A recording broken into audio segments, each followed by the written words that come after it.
Welcome to Wisdom Sessions. I'm Zoe, and today we have something quite different. Our team received a letter that left us all quiet for a very long time. It's a story that touches on one of life's most delicate territories, where compassion crosses into love, and love carries the weight of guilt. With us today, as always, is the Master, a teacher whose wisdom helps us see through the fog of our most difficult emotions. Master, thank you for being here. It is always a joy to explore what it means to be human. Please share what has arrived. This letter comes from a woman almost 60 years old. She's never married and has spent her life doing whatever work she could find to survive. Recently, she became a live-in caregiver for a small family. The wife has been bedridden for years, very ill. The husband is in his 70s, a quiet man whose entire world revolves around his wife's sickbed. This woman cares for them both. From breakfast to late-night medicine, from washing sheets to sitting through long nights of pain. And then one day, she realized something had shifted inside her. She had begun to love him. She writes, "Master, I know it's wrong, but I can't stop my heart. I just want to take care of him, to listen to his stories, to see him feel alive again. Yet every time I look at his wife lying there, guilt overwhelms me.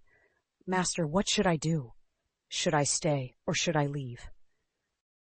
Master, this feels so deeply human. When compassion transforms into love and love becomes guilt, how do we understand such feelings without causing ourselves more pain? My dear, no one can stop a flower from blooming, and no one can stop a heart from trembling. This woman is not wrong. She is simply feeling life again. After so many years of forgetting, she still has a heart. You see, when two lonely souls meet, one carrying wounds and the other carrying compassion, something arises between them that is deeper than duty and more fragile than morality. It is not sin. It is a lesson in awareness. Let me explain something fundamental about what is happening here. Compassion and love share the same root, but they differ in the degree of consciousness. When you care for someone without the need for them to belong to you, that is compassion. Pure compassion.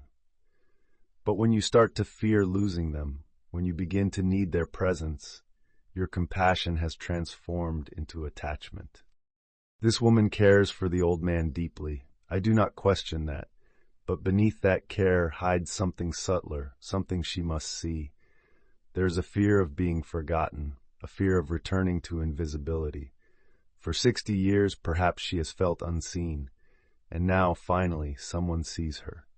Someone needs her. Someone's eyes light up when she enters the room. Here's what I want her to understand. Sometimes we do not truly love another person. We love the feeling of being needed. We love the feeling of mattering. And when that is seen clearly, with no judgment, with no condemnation, guilt dissolves like morning mist under the sun. I do not say she is wrong. I only ask her to see clearly, to bring the light of awareness to what is happening inside her heart, because only in that seeing, in that clarity, can she find peace. That distinction is so important. Between truly loving someone and loving the feeling of being needed, I think many people might recognize themselves in that. Master, she asks whether she should stay or leave. How does someone navigate that decision? This is where people often become confused. They think life is presenting them with a moral dilemma, a test of right and wrong. But life is not interested in morality. Life is interested in awakening. You ask whether this is destiny or karma. I tell you, it is an opportunity to understand the nature of love itself. Not everything that moves your heart needs to become a relationship. Not everything that touches you needs to be held. Sometimes, simply being grateful for the moment is enough. If this woman chooses to leave, let her not leave out of fear of judgment, out of fear of what others will think, out of fear of her own guilt. Let her leave because she has learned the lesson life was offering, because she has seen clearly what was arising in her heart, and she has understood it. If she chooses to stay, let her not stay hoping to be loved in return. Let her not stay waiting for something to happen, for some acknowledgement, for some special moment. Let her stay to care without demand, to give without expectation, to serve without seeking. Love becomes light only when it no longer seeks to be returned. This is one of the most important things to understand. The moment you want something back from your love, it becomes a transaction. It becomes a business deal. But when you can love simply because loving is your nature, not because of what you will receive, then love transforms into meditation. So the question is not, should she stay or should she leave? The question is, can she be aware? Can she watch her own heart with clarity? Can she see the difference between compassion and attachment, between love and need? Love as meditation, not transaction. That completely shifts the entire situation, doesn't it? Master, I think what makes this so difficult is the guilt she feels. That weight of feeling something she believes is wrong. How does someone work with that guilt? Guilt is one of the deepest poisons that has been put into human consciousness, and it serves a purpose for those who wish to control others, but it serves no purpose for those who wish to be free. Let me tell you something. This woman feels guilty, not because she has done something wrong, but because she has been taught that certain feelings are wrong. She has been conditioned to believe that her heart should obey rules, that love should follow social regulations, that emotions should respect boundaries drawn by others. But the heart knows no such rules. The heart is wild, untamed, alive. It beats to its own rhythm, and when you try to force it into a cage of should and should not, of right and wrong, you create suffering for yourself. Now listen carefully. I'm not saying she should act on every feeling. I'm not saying there is no place for awareness, for sensitivity to the situation, for consideration of others. What I am saying is that the feeling itself is innocent. The feeling itself is not the crime. Let me share a story with you. Once there was a nun who cared for an old blind monk. Every morning she made tea for him, cleaned his room, read the sutras aloud. One day, while listening to his chanting, her heart began to tremble.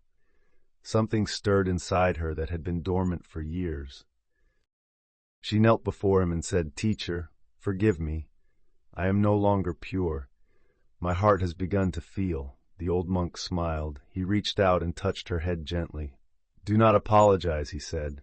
"This love does not defile you. Just see what it has come to teach you." Then he said something beautiful. If you use that feeling to awaken, to become more aware, to understand the nature of the heart itself, it is meditation. But if you let it carry you away, if you become lost in it, if you let it cloud your vision, then it becomes bondage. You see, the feeling is not the problem. The unconsciousness is the problem. This woman does not need to fight her feelings. She needs to bring light to them, to sit with them, to understand them. And in that understanding, the guilt will disappear by itself. That story is so powerful. The feeling itself as innocent, but our awareness determining whether it awakens us or binds us. Master, what would you say to this woman directly, if she's listening right now? If at this very moment that woman is sitting alone, with trembling hands and a heart heavy with guilt, I would say this to her: "My dear friend, love is not the mistake. The mistake is forgetting awareness while loving." Love never comes to punish anyone.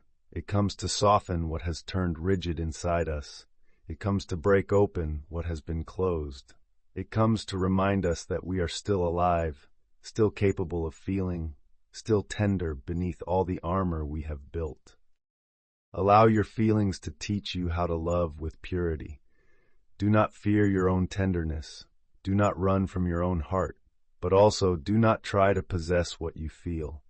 Do not try to make it into something solid, something permanent, something you can hold on to. If you look deeply, you will see something extraordinary. That man was never meant to stay. He was there so you could meet the part of your heart that had long been asleep. He was there so you could remember what it feels like to care, to connect, to matter. And once that part awakens, love no longer needs the other person. It no longer needs a specific object. It becomes your very quality. It becomes light itself. You become loving, not because someone is there to receive it, but because loving is now your nature. This is what I want her to understand.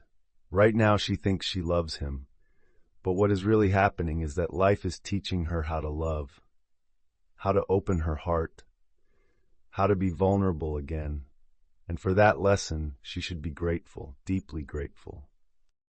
Forgive yourself. Love consciously. Do not try to erase what you feel. That is violence against yourself. Simply see it, understand it, and let it be. Watch it the way you would watch clouds moving across the sky. They come, they drift, they dissolve. Your feelings are the same. Love is not meant to possess. Love is meant to illuminate.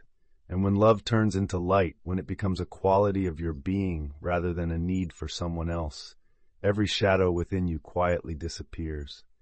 Every guilt dissolves. Every fear loses its grip. And what remains is simply a heart that knows how to love, purely and freely. Master, that is breathtaking.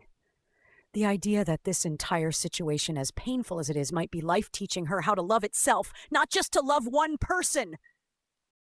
I think everyone listening will carry those words with them.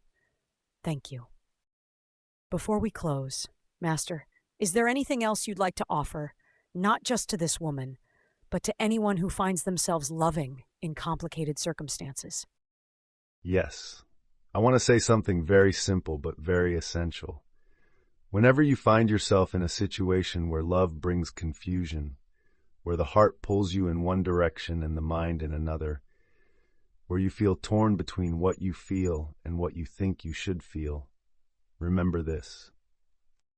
You are not your feelings. You are the awareness that witnesses those feelings. You are not the storm. You are the sky in which the storm appears.